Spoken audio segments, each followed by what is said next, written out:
Hello സുഹൃത്തുക്കളെ, നിങ്ങൾക്ക് എൻ്റെ ഒരായിരം സ്നേഹവന്ദനം. അപ്പോൾ നമ്മളെ കഴിഞ്ഞ വീഡിയോ നിങ്ങൾക്ക് എല്ലാവർക്കും ഇഷ്ടമായി ഞാൻ പ്രതീക്ഷിക്കുന്നു. അതുപോലെ തന്നെ ഇത്തവണ ഒരു തികച്ചും വ്യത്യസ്തമായ വീഡിയോ ആണ്. നമ്മളെല്ലാവരും വീട്ടിൽ ഒരു പഴയ നമ്മുടെ എമർജൻസി ലൈറ്റ് ഉണ്ടാവും. അതൊക്കെ നമ്മൾ ബാറ്ററി ആണ് മിക്കവാറും എല്ലാ എമർജൻസി ലൈറ്റുകളിലും പോകുന്നത്. അത് പോകുമ്പോഴത്തേക്ക് നമ്മൾ എന്ത് ചെയ്യുക, അതിനെ എങ്ങനെ ഉപേക്ഷിച്ച് വയ്ക്കുക. ഇനി നമ്മളത് അതായത് നമ്മുടെ എമർജൻസി ലൈറ്റ് ഉപേക്ഷിക്കാൻ വരട്ടെ, നമുക്കത് എങ്ങനെ റെഡിയാക്കുക എന്ന് നമുക്ക് നോക്കാം. ഒന്ന് നമുക്ക് റിപ്പയർ ചെയ്ത് നോക്കിയാലോ. അപ്പോൾ റെഡിയല്ലേ? അപ്പോൾ നേരെ നമ്മുടെ വീഡിയോയിലോട്ട് പോയാലോ.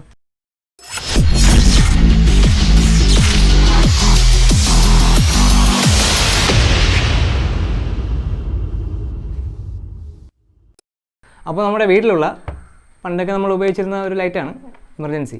അപ്പോൾ ഈ എമർജൻസി ലൈറ്റ് നമ്മൾ ഇത് കേടായി കഴിഞ്ഞാൽ നമ്മൾ ഇത് ഉപേക്ഷിക്കുകയാണ് പതിവ്. അതായത് ചാർജറിൻ്റെ ലൈറ്റ് സിമ്പിൾ കത്തി നിൽക്കും, പക്ഷേ ഇത് ഓണാക്കുമ്പോഴത്തേക്ക് ലൈറ്റൊന്നും വരത്തില്ല. മനസ്സിലായില്ലേ? അപ്പോൾ നമുക്കിതെങ്ങനെയാണ് റിപ്പയർ ചെയ്യുക എന്നതാണ് നമുക്ക് നോക്കാനുള്ളത്. അപ്പോൾ നമുക്ക് ചെയ്യാം. ഇതിന് ചെയ്യാനായിട്ടുള്ളത് ഇതിലിവിടെ 3 സ്ക്രൂ ഉണ്ട്. പിന്നെ ഇതിൻ്റെ ഈ ഫ്രണ്ട് ഗ്ലാസ് ഇളക്കുന്ന ഒരു സ്ക്രൂ ഉണ്ട്. അതേപോലെ തന്നെ ഈ അടിഭാഗത്തുള്ള സ്ക്രൂകൾ. അപ്പോൾ നമുക്ക് ആദ്യം ഈ സ്ക്രൂകൾ ഇത്ര റിമൂവ് ചെയ്ത് ഇതിനെ സെപ്പറേറ്റ് ആക്കി എടുക്കാം. റെഡിയല്ലേ? നമ്മുടെ ലാസ്റ്റ് സ്ക്രൂവും ഇതിൽ റിമൂവ് ചെയ്ത് മാറ്റുക.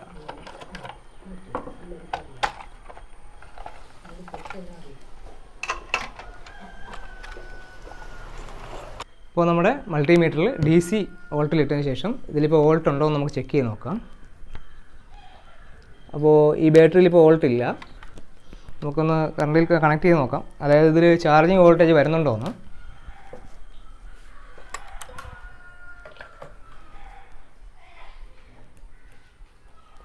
ഇപ്പോൾ ഇതിൽ ചാർജിങ് വോൾട്ടേജ് ഓക്കെയാണ്.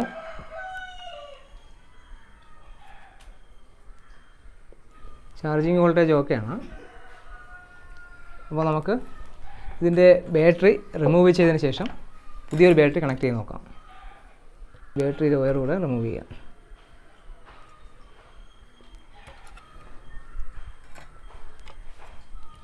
ഇപ്പോൾ ബാറ്ററിയാണ് ഇതിൽ കംപ്ലൈൻ്റ് ആയിട്ടുള്ളത്.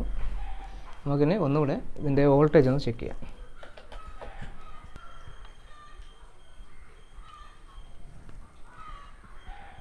ഇപ്പോൾ ഓക്കെയാണ്. അതായത് 7 വോൾട്ടാണ് ഇപ്പോൾ വരുന്നത്. ചാർജിങ് വോൾട്ട് 7 ആണ്. അപ്പോൾ നമുക്ക് പുതിയൊരു ബാറ്ററി ഇതിലേക്ക് വേണ്ടി കണക്ട് ചെയ്യാം.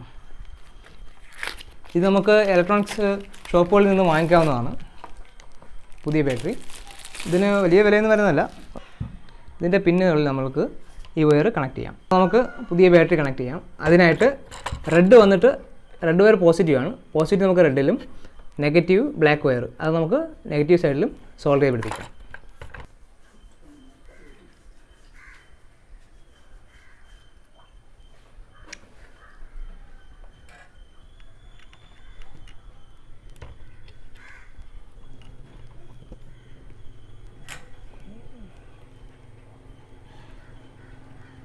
നമ്മൾ റെഡ് വയർ പോസിറ്റീവായിട്ടും ബ്ലാക്ക് വയർ നെഗറ്റീവായിട്ട് സോൾഡർ ചെയ്ത് ഇതിൽ പിടിപ്പിച്ചിട്ടുണ്ട്. ഇനി നമുക്ക് ഈ ബാറ്ററി തിരിച്ച് റിട്ടേൺ ഇതിലോട്ട് വെക്കാം.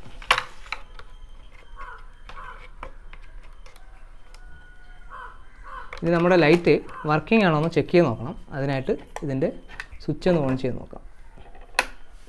ഉണ്ടല്ലേ? ഇപ്പോൾ നമ്മുടെ ലൈറ്റ് വർക്കിംഗ് ആണ്, ഓക്കെയാണ്. ഇതിലോട്ട് ഇനി ചാർജ് കയറുന്നുണ്ടോ എന്നിവിടെ നമുക്ക് ചെക്ക് ചെയ്ത് നോക്കാം.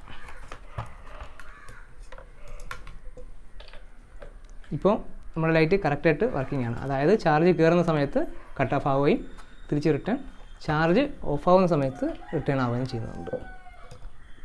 ഇനി നമുക്ക് നമ്മുടെ ലൈറ്റ് തിരിച്ച് പഴയതുപോലെ ഒന്ന് സെറ്റ് ചെയ്ത് വയ്ക്കാം.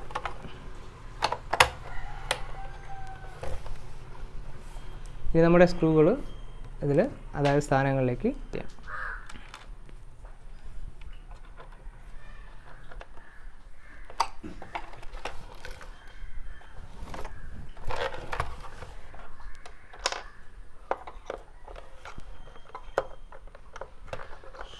അപ്പോൾ ലാസ്റ്റ് ഉള്ള 1 സ്ക്രൂ കൂടെ നമുക്ക് സെറ്റ് ചെയ്യാം.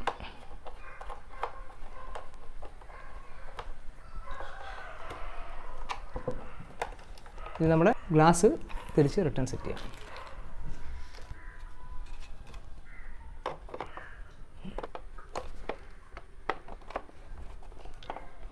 ഗ്ലാസിൻ്റെ സ്ക്രൂ കൂടെ സെറ്റ് ചെയ്യാം. വർക്കിംഗ് ആണോ എന്ന് നമുക്ക് ചെക്ക് ചെയ്യാം.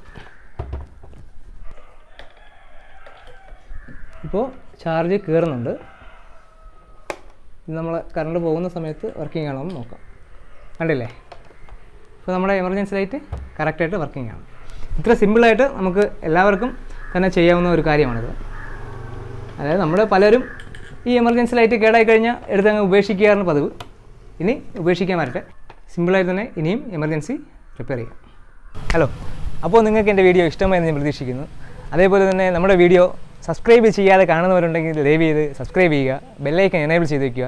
എങ്കിൽ മാത്രമേ നമ്മളിടുന്ന ഇതേപോലെയുള്ള നല്ല നല്ല വീഡിയോസ് നിങ്ങൾക്ക് നിങ്ങളുടെ ഫോണിലേക്കും നോട്ടിഫിക്കേഷനായിട്ട് എത്തുന്നുള്ളൂ. അപ്പോൾ മാക്സിമം സപ്പോർട്ട് ചെയ്യുക. ഇനി നമ്മൾ വീണ്ടും കാണും വരെ ബൈ ബൈ.